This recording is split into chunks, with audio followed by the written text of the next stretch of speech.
then Jenny was about 6 months old, I think, and we'd gone down to Drimmen to my uncle's hut down there. And my Auntie Mary, my mother's sister Mary, she often came on holiday with us. Before, when we were very young, when Lily and John and I, my mother and my Auntie Mary used to take a house in Saltcoats for a month, and we would go down there. And my father and my Uncle Johnny would come at the weekends, and we'd have a month's holiday. But at this time we were all down at Drimond, and we were in this hut.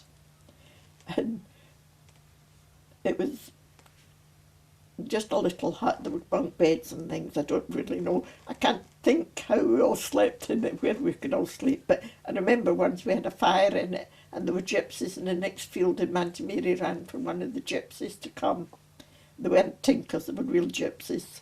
And he came and put the fire out for us. And we had a lot of holidays down there, but it was just like kind of an extra holiday. But while we were there, my father came down and he told us that we'd been on the list for a council house for a long time, and we'd never seemed to get one. But he came down to say they had got one, this house, and they to go and pick. All the people that were getting allocated a house at the time had to go, and they picked the number out the hat. And my father had picked this one, which was a semi-detached house, upstairs and down. Auntie Lily, who lived in the next village up from where the house was, she got a transfer at the same time, and she was in the same group as my father, and she picked one, but she picked an upstairs flat, and she had 5 children. They're happy about that, and neither were the people that were going to be below her. But there was another woman there who picked the same kind of house as my father, only 2 doors along, and she was moaning and groaning. She didn't want stairs, and how would she look after stairs? It was too much for her. So she changed Auntie Lily. So Auntie Lily got the house 2 doors from us. My mother sort of picked up a little bit in her health, and then when she had John, as I said, they thought she was dying, and I was trained to be the mother in the family, which was a hard kind of thing. And although Auntie Lily was 2 doors from us, and Auntie Janet lived up the road from us, my mother wouldn't have any of them to do anything for her. And we had a great big notice stuck on the door, no visitors allowed. And as I say, it was hard going, because my mother slowly recovered. I think George was about 6 months old before she could even hold the baby. And gradually she did pick up. The doctor that had been with her, she had the same doctor all the time, and if he was in the area at all, he always popped into the house. And I remember once I had a poisoned finger. It was a whittle, they called it, and it was a thing in my finger, and I'd had a terrible time with it.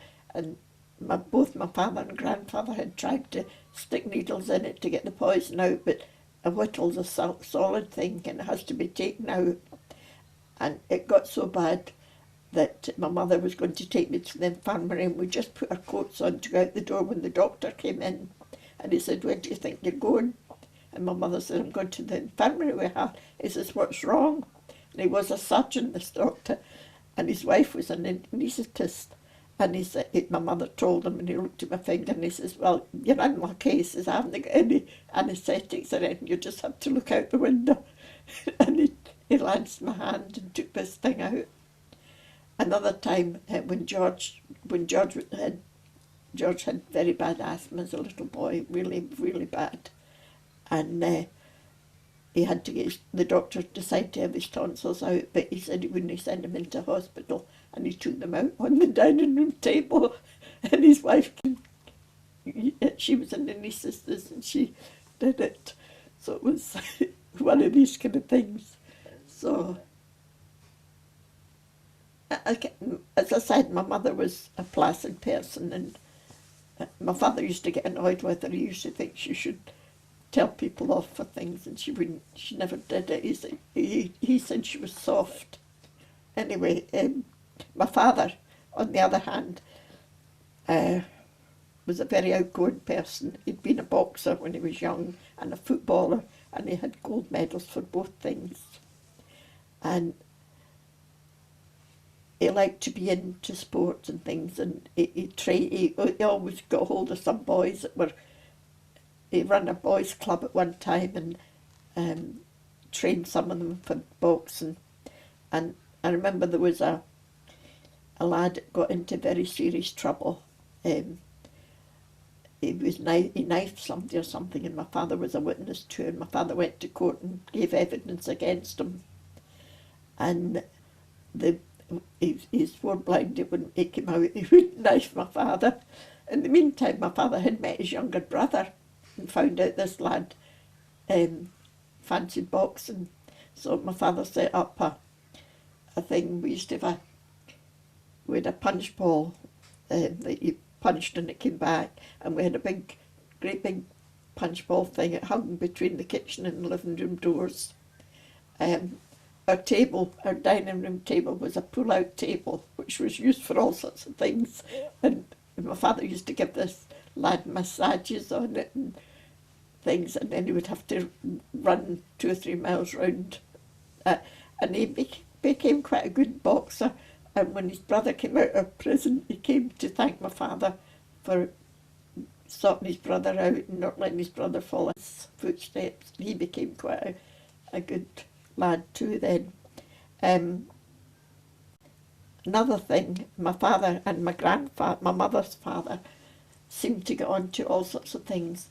When my father came back from America, he couldn't get a job back as a plumber or gas fitter because he had worked during the strike. He was kind of blackballed, and he had to take different jobs.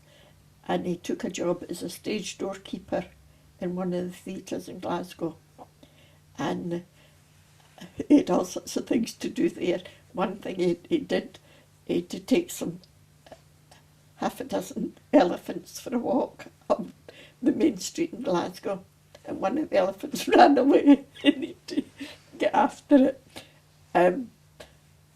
Another thing they did, there was a couple that he was a hypnotist, and he was supposed to hypnotise this woman, and he put her in a coffin, and they put the coffin into a tank of water, and she stayed in it for a long time. I can't remember how long, and then she came out and she was sat up and was okay.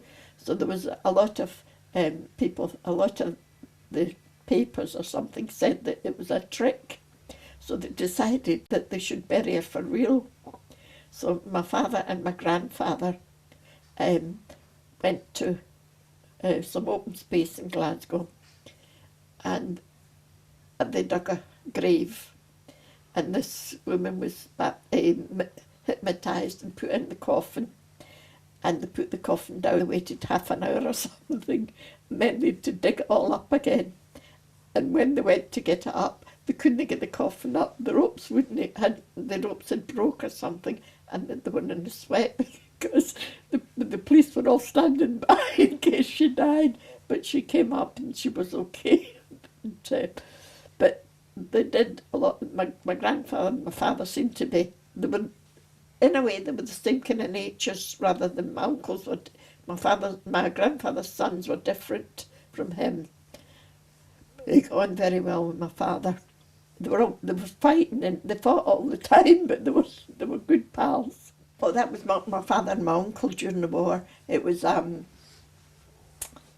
it was like a flowery thing, and they made a mould of it, and they used to make it, and they would paint the colours on it like flowers. It came out like a flower basket, and when it was wet, they put a little thing in the back, and they used to sell them as wall plaques during the war. When people couldn't get gifts for people, they sold quite a lot.